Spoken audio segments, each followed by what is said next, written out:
right, Lauren, thank you so much for that. Election day is 2 weeks away, and the candidates running for governor of the state are making their voices heard. Now, Tuesday night was the final gubernatorial debate that was held in Greenville, and it aired right here exclusively on WACH Fox. Good Day Columbia has reached out to all the candidates, giving them an opportunity to explain why they should be voted as the next governor. Joining me now is Dr. Morgan Reeves. Dr. Reeves, good morning to you, sir. Good morning. Thank you very much. Absolutely. Thank you for coming on the show. Tell us a little bit about yourself and why you identify with the United Citizens Party. Well, I'm originally from Irmo, South Carolina. I live out in the Winsboro area right now. The United Citizens Party is a great party that gives opportunity to people who, it's not about politics, and that's why I chose that party.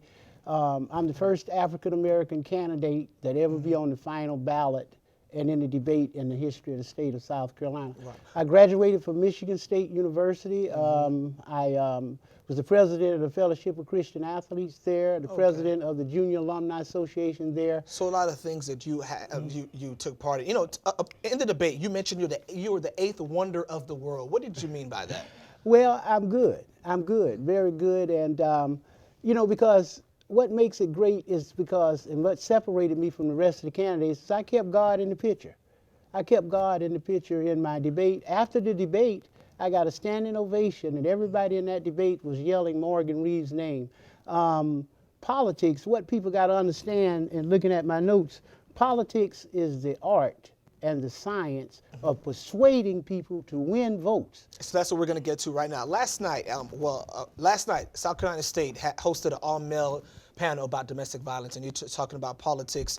As the governor, what would you do to reduce the number of women that are killed by men in the state? Because South Carolina has a massive issue with domestic violence. What would you do?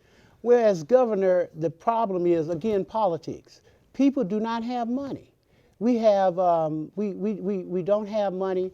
Young ladies are having to work 2 and 3 jobs. To me, that's not fair. I am the only candidate. I would love to see South Carolina. I would double the salaries of anybody in the state of South Carolina. That's my plan, to double their salary. I want the young mothers home taking care of their children. How would you double the salary for everyone in South Carolina? Because I'm the only candidate that is open-minded. I want to legalize marijuana, and I want to legalize the hemp. Our budget is $24 billion.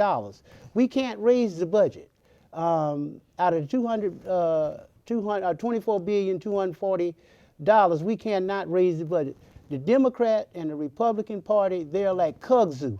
Vincent Shaheen and Nikki Haley is responsible for this because they're not raising, they got all these ads on TV, but they're not raising money. They're not giving anybody any raises. So what would your plan be ultimately? You talked about raising or doubling people's salaries. So what would you implement? How would you go about doing that? Retirement. Right now, if we look at, I have some notes here.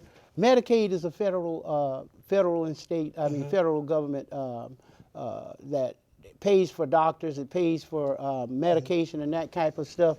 I would bring back the federal jobs, our money for Medicaid. But at the same time, let's look at the highways and the streets out here. We have 46 counties. I would add 1,000 jobs to every county. That's 46,000 jobs right there. Stay with that, Dr. Reeves. We're going to go to a commercial break, folks. When we come right back, more with Dr. Reeves on why he should be voted as South Carolina's next governor. Stay with us. Welcome back to Good Day Columbia. Before the break, we were talking with Dr. Morgan Reeves on why he should become South Carolina's next governor. So we're going to jump right into it, Dr. Reeves. The next question, the federal government recently said that states have to educate the undocumented children who are currently seeking safe havens or who are in the state. Do you agree with this? Yeah, I agree with that. And why is that? Because first of all, we have to love our neighbor, and we got to understand we need God back in government. We got to quit listening to politicians, quit listening to the Democratic Republican Party trying to take control of the government. The government belongs to us. As governor, I want us to get along with each other. Let us love each other. And I believe that we should take care of those children. Nikki Haley's against it because she can't raise the budget. She cuts everything. Vincent Shaheen blames it on Nikki, but he's part of the problem too. We want a difference in South Carolina. My question to the citizens of South Carolina, if you want a difference, why you keep voting for the same people? And speaking about Governor Nikki Haley, she doesn't agree with Common Core and says it's like Obamacare, it nationalizes education. Do you agree with Common Core? And if not, what would you do differently. I agree with Common Core because it put all of us on the same page. The problem with Nikki Haley, she wants to fight the federal government. She wants to fight everything, but the bottom line is she's not South Carolina. You know, Common Core have all of us on the same page, and we should be on the same page, not only in South Carolina. This is the United States of America. This is not the Republican or Democratic Party, which is part of the problem. When we talk about Common Core, we have to think about education, and obviously teacher salaries came into play.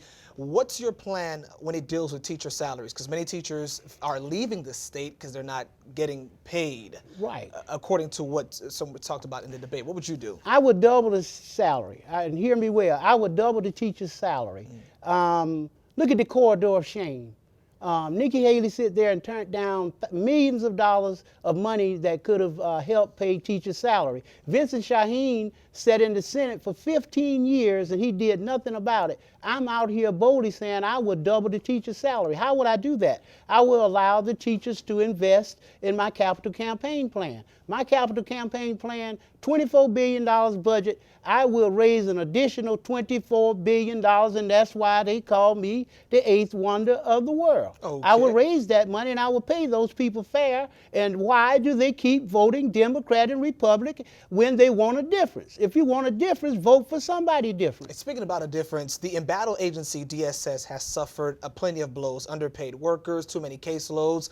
What's your plan, really quick, to help DSS? Help DSS, the first thing y'all got to do is hire Morgan Reeves as governor. DSS have a problem because Vincent Shaheen and Nikki Haley will not give people money to earn an honest living. They are the problem. Why are you voting on these two candidates? We've given these two candidates $10 million, and they've done nothing.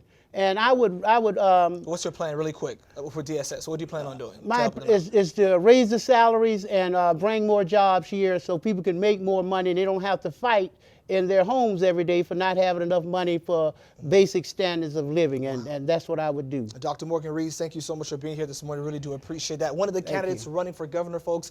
WACH Fox has reached out to all the candidates and given them opportunity to come on the show to talk about their platform. Election day is Tuesday, November 4th. Remember, voting is your civic duty. We'll be back after this.